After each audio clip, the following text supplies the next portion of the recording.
Hello and welcome to the EEPROM 9. We've moved to my brand new desk for this one, and that's simply because my workbench is completely and utterly taken up by the Acorn Electron Portable project.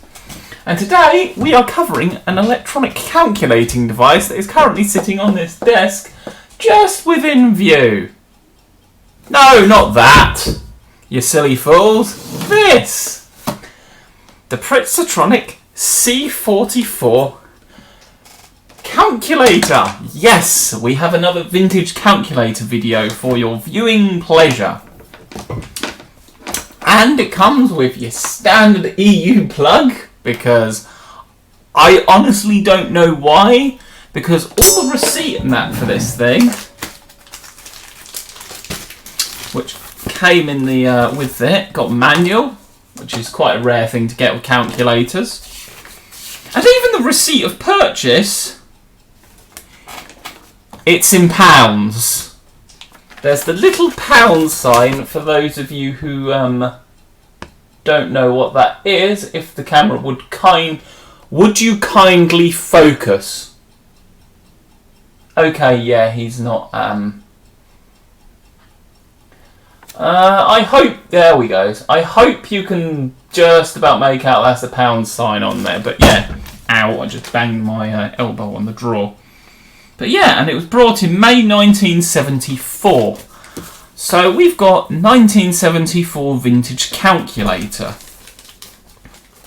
I do hope there's no personal details on that.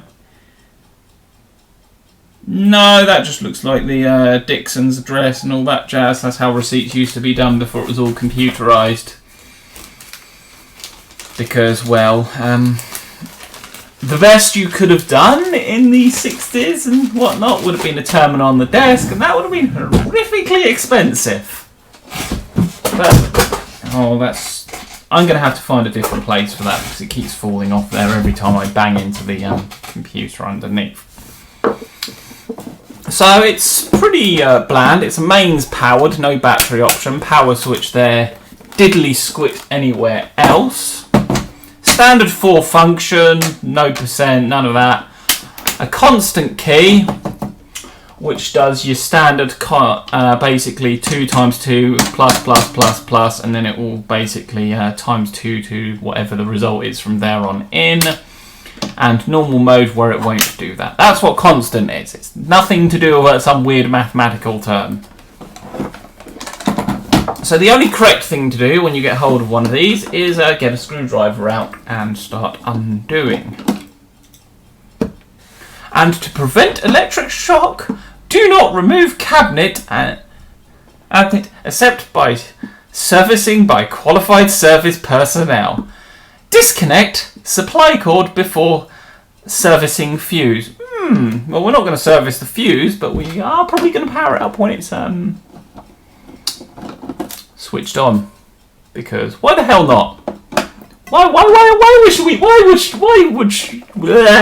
should we ever give her any regard to health and safety?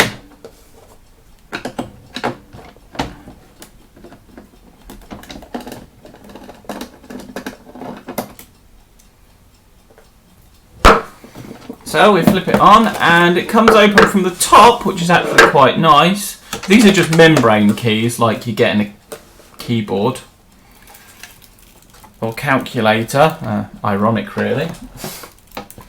And we have your standard phenolic PCB. We have the button keyboard, which is actually divided up into two. This rather nicely designed ribbon cable that's actually bolted down and is very solid core. That's not going to break anyway. It's lasted over 40, almost 50 years now, so yeah, she's a good un.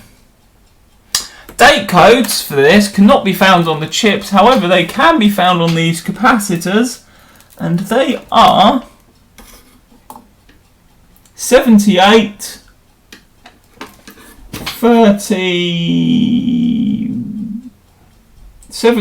31 by the looks of it. 78 something. Yeah. 73 12. That's it. It's lack of light. As you can see, it uses individual digit vacuum fluorescent tubes, and we've got 9 of them. 8 are normally used. This one's your error one. And we have, for the main processor, the Do Everything dog chip, the HD3276P, which is used in a whole range of other calculators, including ones from Prinztronic. I'm not going to go labelling up them all. We've got the 2 TM4356, which are used by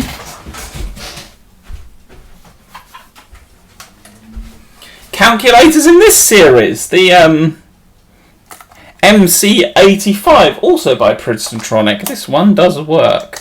We have, I think we do actually have a overview video on this. There's also dust on it, which means my methods of keeping the dust out are failing miserably. They are display driver chips, although good luck ever finding a data sheet for them. Thank you, computer. I was just going to confirm what chips they are, but Flicker's not playing ball. In the back, we don't really have much in the power supplier section. We have power transistor, which is a bit flappy in the breeze, even with the heatsink, which is not the best design on earth when if you're going to be moving it around. But this is kind of designed to sit on a desk and just be left here, and this is where this is going to end up being. It's on my computer desk.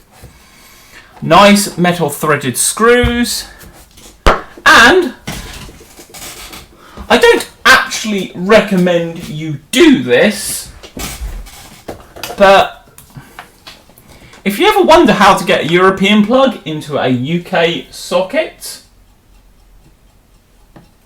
let's show you. I don't actually recommend you actually do this though. You need a depth adapter. You can use 3 stuck together if you want. Oh, is this one going to prove me a liar? Because this has worked on every other plug socket I've done it on. Well, we'll just use a screwdriver instead. There we go.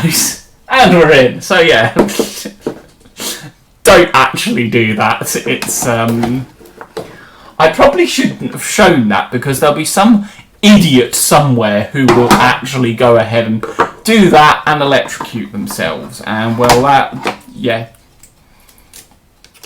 Don't copy what you see people doing on the internet, kiddie winks. Especially anything that involves mains power. And we'll just plug this in down here.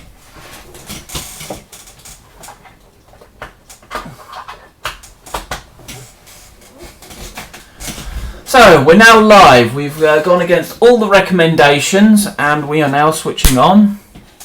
Now when you first switch it on, let's see if I can camera to play ball. Here we goes. We're going to put this over because it will cover up the glare from the lamp.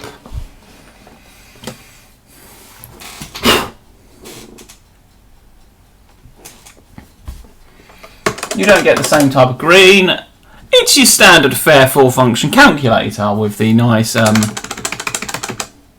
It does have divide by 0 capabilities of, like, so if we do 1 divide by 0, we'll get an error and it will outstate that, and we'll also get an error if we do 2 times 2 and then equal it till the calculator can no longer display it. You can also see it calculating, which means this is another candidate for shooting with the high speed function on my work phone. And then eventually you get 0E, and well, it's not going to do anything anymore until you do that. And if you don't want it to do that, you turn off the constant. So you could actually use this as a method to, and you can't get away with just switching it on because it changes something in the register. But yeah, that is the overview of the Prinztronic C44 calculator that was built in 1983, not in 1973, but actually sold in about 74. So you're looking at mid to early 70s for this rather nice specimen. And my Kovac will be going over onto the workbench as my workbench calculator because, well, I actually find it really useful to have calculators on the computer desk as well as workbench. Now that they're both separated, kind of important to have a calculator on each one because, well, maths. Thanks for watching, and don't do that little death adapter trick unless you want to kill yourself, and then in which case, well, seek help. Thanks for watching.